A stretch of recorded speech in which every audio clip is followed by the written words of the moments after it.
very early stage of the season, into the last 16 in the Carabao Cup. But okay, sure, you played back. Hey, I'm just stating what's happened. Okay. I'm stating what's happened. Yeah. You through to the next round of the Cup, and also after losing to Man City first game of the season, you have gone on to win 3 of your next 4 games. Also a draw in there. Very early signs. Is there any part of you which is warming to Enzo Maresca? Yeah, I think that on some level, I think that Enzo Maresca has done okay. I do. I just think that the jury has to be out. I think that we can all be so reactionary about what's happened at Chelsea, and I don't necessarily think that it actually tells a story. Okay, we are unbeaten since the first day of the season. The first day of the season, we played Manchester City. They played us off the park, and we were unbeaten since then. But I think what we have to do is explore a little bit beneath the surface. So that sounds great. Unbeaten since first day of the season. We played 4 games since then, unbeaten through in the Cup, as you say. But we need to be a bit more cryptic than that, don't we? We need to be a little bit better than just looking at that. So let's look at the teams that we've played. Let's look at the teams that we've beaten. So we didn't beat Crystal Palace at home. That's one of those teams that we're unbeaten against. We drew 1-1 with Crystal Palace at home. All of the teams that we've played since Man City are in the bottom 8 of the Premier League. Yeah, Chelsea have beaten Bournemouth away from home, despite being played off the park. Yeah, you were lucky in that game. Yeah, I mean, very lucky. Totally lucky. So I think it's very important to acknowledge that whilst it's going okay, let's look at who the opposition are. So we beat West Ham United away. Okay, great. Everybody's beating West Ham United away. They're on their worst run at home in the history of the club. So yeah, we went to West Ham and won. A ground that has been very tricky for us to win. And I'm delighted to get the 3 points. I love beating West Ham. Massive rival of ours. But everyone's going there and slapping them up. Mm-hmm. So let's just slow down a little bit on how well Enzo Maresca is doing. Because, like I say, so far, the teams that we're turning over are all in the bottom 8 of the league. And one of them we actually didn't turn over. We drew 1-1 at home with Crystal Palace. What about just him, though, in terms of as a character, as a coach, in terms of the way he's kind of negotiated coming into a pretty unique situation, Rory, with the ownership situation going on above him. We know there was such a big squad. Was it 47 players? He was part of the Chelsea first team during pre-season. He had a lot to deal with. Do you think because Graham Potter got a lot of stick, didn't he, for not speaking like a Chelsea manager, for not maybe handling the pressure of a Chelsea manager well? I would say, looking in on Enzo Maresca, I think he speaks well. I think he comes across as a confident man, like he's sure of himself. Can you take anything from that? So it's only in terms of the Potter comparisons, where people said, Graham Potter, look at him. He can't be Chelsea manager. Look at the way he handles those questions. He's weak. Yeah, I think Graham Potter was weak. I think Graham Potter wasn't. I think the job swallowed him alive. But Enzo Maresca being sort of on the front foot doesn't necessarily make him correct. I think he's made some mistakes. I think his handling of the Raheem Sterling situation was poor. I think the way that he has been part of a movement that has treated Ben Chilwell, Trevor Chalobah, Conor Gallagher is disgraceful. And he is basically operating as a mouthpiece for the ownership. He's doing exactly what the ownership does. And I've just looked it up in the middle of our conversation there. So out of the teams that we've beaten, they're all, the 4 teams that we've played since we played Man City, they've got 2 wins between them all season. Wolves, a team that we beat 6-2, are bottom on 1 point from 5 games. Yeah. So, do you see what I'm saying? Let's just calm down a little bit. I'm asking the question, Sam, when we next meet, Chelsea will have played Brighton. And if we have beaten Brighton, who are currently unbeaten, then I think that could be your cue to go, oh, raw, things are looking good under Maresca. Okay. And weirdly, I think we will beat Brighton. Yeah. I really do. But I think just looking at what's happened so far, it doesn't really fill me with the inspiration that it does others. Sure. Look, there are loads of positives. The understanding between Cole Palmer... What's been the biggest positive?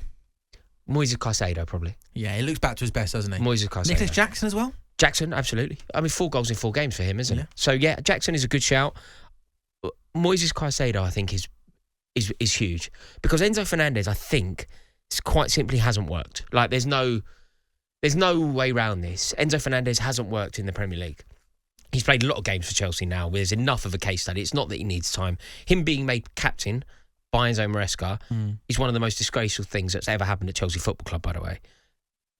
But even if we remove the way that I feel about Enzo Fernandez, he's not good enough.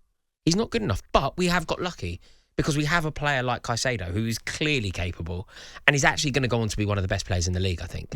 You know, the form that he demonstrated the last 5 games of last season, the last 5 games of this, and the first 5 games of this season, have been elite level performances. So there's a lot of positives. Cole Palmer hitting the ground and running the way that he did last year. And I love the link up. You know, Cole Palmer's understanding with that of Madueke really does suggest that some good things are happening. But we just have no balance. I'd say that we are probably, in terms of depth, going forward, we are the best team in the league for the depth of forward talent that we have. So, I mean, yesterday you changed your attack completely, and the 4 players that came in were Nkunku, Neto, Felix, and Mudryk. Yeah. So going forward, they're 4 changes that came in. That's the B team. That's the B4. Yeah. Which is why I say that going forward, I think we have the best team in the league in depth, not in terms of personnel, but literally in terms of depth. I think at the back we have one of the worst. Like if Cucurella gets injured, Ben Chilwell's been cast adrift. Who's our left back? Maybe Renato Vega, who played midfield. Is there no way back for if Cucurella went down for long? Is there no would he not have to go back to Ben Chilwell and almost say? I'd like to think so. Because the fact that he played last night, was involved at least, maybe shows there could be some way back with a few injuries. I think playing against Barrow though is. It's a start though, given the fact that he was. I'd like to think so. I'd like to think so. I never thought he should have been banished, and I also think it makes a mockery of the handling of the situation to banish him and then bring him back in. Now he's back playing. Yeah, that's true. So, but then if you look at the depth across the back line, like you're looking at players like Axel Disasi maybe, who he's so slow. Yeah, like there's just no pace to him whatsoever. You know, he's keen, and I quite like him as I like his enthusiasm. He's keen. He seems to like playing for Chelsea. But the quality's not there, is it? There's no depth at the Gusto back. being back last night was important, wasn't it? Oh, it's huge. But look, I think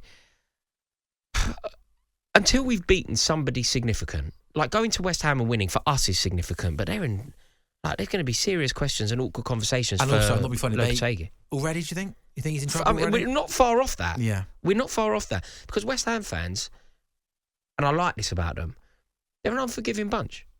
Like, we're Rizzler paper territory away from a West Ham fan running on the pitch with a corner flag and planting it in the centre circle, which is their form of protest, isn't it? I think it's something that's happened in the 80s, happened more recently. Like, when things get really bad, for the symbolism, they stick a corner flag in the centre circle. And I think that, you know, a couple more. You can't be losing home games at West Ham. Not be funny though. Some of these West Ham fans, be careful what you wish for, lads. They were the ones that were chanting Moyes out. They were the ones that wanted. Yeah, they wanted, but you can legitimately want Moyes out and not Lopetegui in. That's fair enough, but I mean, they were part of the reasons to why change was made in the first place, right? Because they were moaning every single weekend. Yeah, but change about the did style need. of football. I think it's right that the change was made, but there was never a better time off the back of the foundations laid by Moyes to make the right appointment, and they just didn't. They just did. Like, it was never like Lopetegui ran away from a challenge at Wolves, man. Like, he wasn't the right man for the job. 3 days before the start of the season. That disgraceful. Was mad. That's why Gary Neal did such a good job last season. I agree. I think I'm probably going to ask this question every single week that we do a show together, Rory. I think I remember asking this question earlier on in the season. You said no chance, not happening. Chelsea finishing top 4 this season. I think we both agreed that the top 3 is going to be. Oh, Rory, you're shaking your head right now on the evidence. The first 5 games of the season, you're stronger than Tottenham. Yeah, we're stronger than them, but they're not going to make it. You're stronger than Manchester United. You're stronger than Newcastle. The only but what one you maybe it on? is what performance? The first 5 but who have we played? And also, we played Man City, the only team that we've played, and we got beat. But some of these teams, though, Rory, that we mentioned, they're making pig's ears of weaker opposition as well. I think with the squad depth you've got and the way things are settling, the reasons you mentioned there, Caicedo coming into form, Jackson scoring goals, I think there's a real genuine argument. This season, we played well twice. We played well twice. Once against Wolves, who are rock bottom of the league. Who's stronger than you? Once against West Ham, who are woeful. We were played off the pitch a week ago by Bournemouth. Literally played off the park. If it's not Spurs, not Man United, who's stronger than you then? Who finishes above us in the league? So the top 3 we know. Who else? Oh, I think Newcastle. Oh, no chance. Newcastle could. Villa. They've looked rubbish this season. Villa might be the only one. No chance. Newcastle haven't looked rubbish. They have. No, I don't think so. I think they've looked quite good. But look, I hope to be wrong. I'm just saying that there is no data to say Chelsea have looked good because literally we've played one good team. I'm aware of that. We played one good team. We played that team at home and we got beat. I would be gobsmacked if I look at your squad. I look at Newcastle's squad. If Newcastle's come above you this season, I'd be really, really surprised, Rory. Time will tell. But remember, we've had some woeful. Like, we went to Servette and got beat. Yeah, I remember. You know, like I'm not saying it's all great, but I'm saying, Jeremy, can I quickly bring you in? Out of interest, as a neutral, a championship supporting man, top 3 is going to be the top 3. Who do you think is looking the strongest of the rest? Oh, very, very hard to call. I'd say it's a toss-up between Chelsea and Villa. Okay, Chelsea and Villa. There we There we go. go. On AM, on DAB, via the talkSPORT app and on your smart speaker. talkSPORT.